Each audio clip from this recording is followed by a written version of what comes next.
Shop Talk Live, where professional stylists, barbers, makeup artists, and nail techs give you the 411 on the good, the bad, and the ugly of everything you want to know about natural hair, hair weaving, makeup, nails, education, products, and more.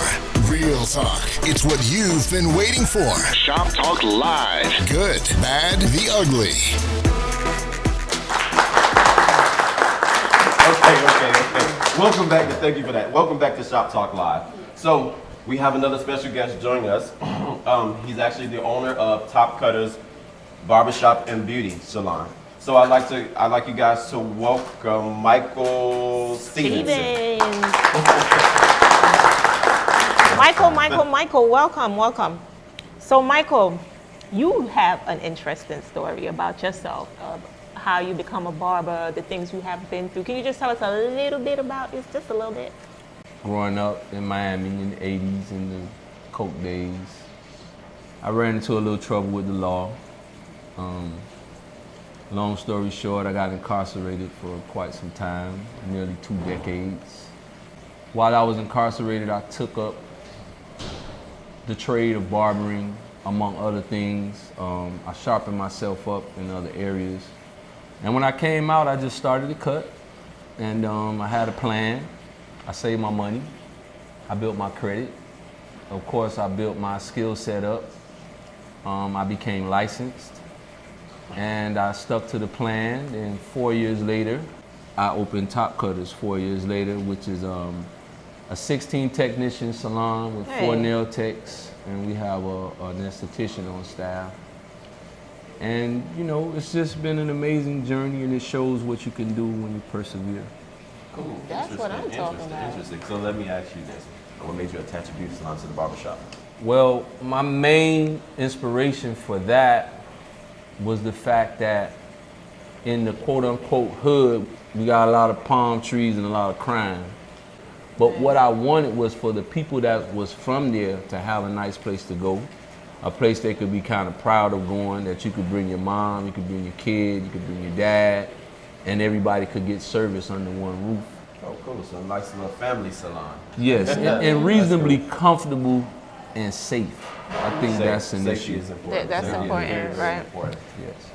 So Michael, with the girls, the stylists you have in there, do you have it separated, or you guys are all Yes, together? we. I also took into account that women don't like to be seen without their crowning glory.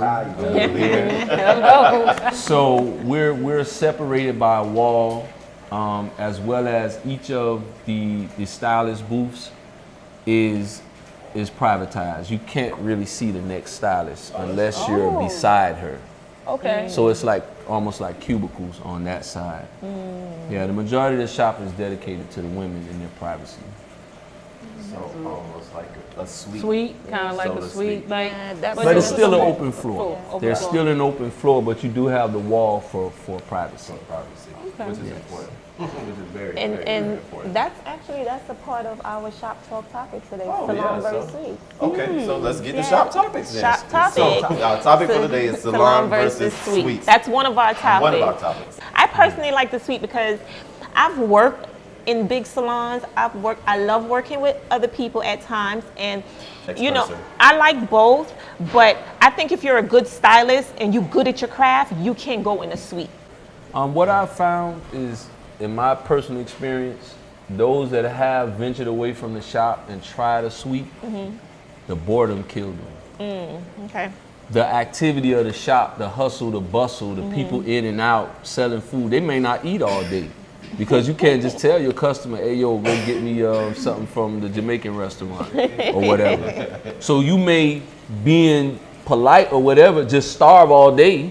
Whereas inside the salon, you would have someone that would possibly, grab you something. And you don't have nobody coming through selling Gucci and shoes and the excitement and all that. Right. You don't have nobody doing that as if you're in a suite.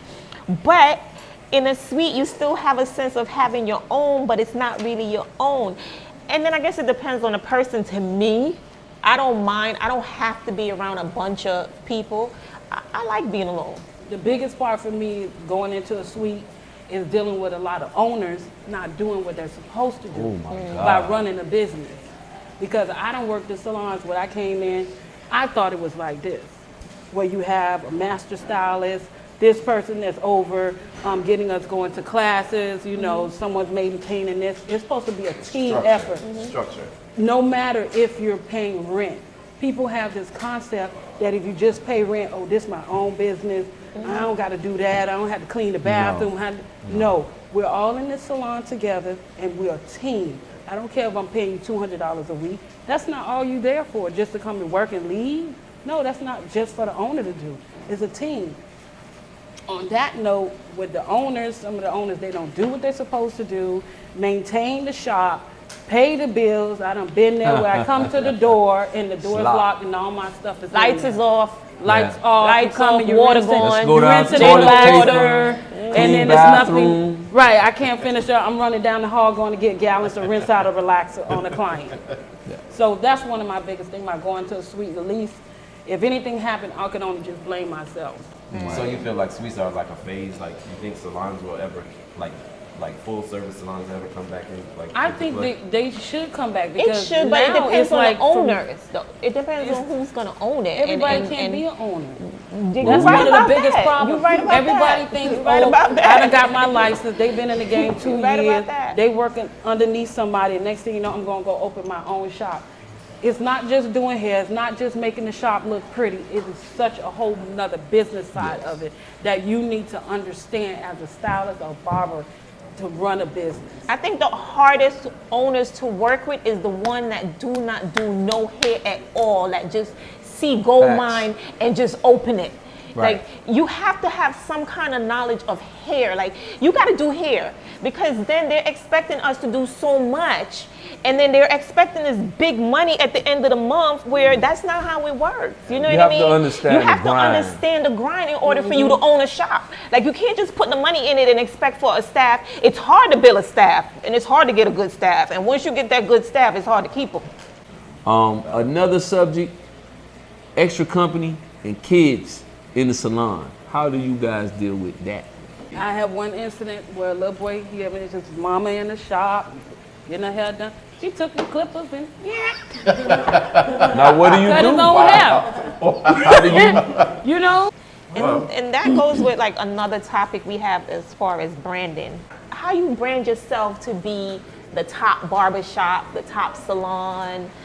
Me personally, my platform is the community. So we do the book bag giveaways. I go into the okay. schools. I mentor, et cetera, et cetera. I mean, like Give back. you really must give, Give back. So yeah. And I like it. Our people respond very well to that. Yeah. So You know- when you do these book bag giveaways, and because we're talking about branding, you have the name of you have Top Cutters. Put the top, put the name on the shop.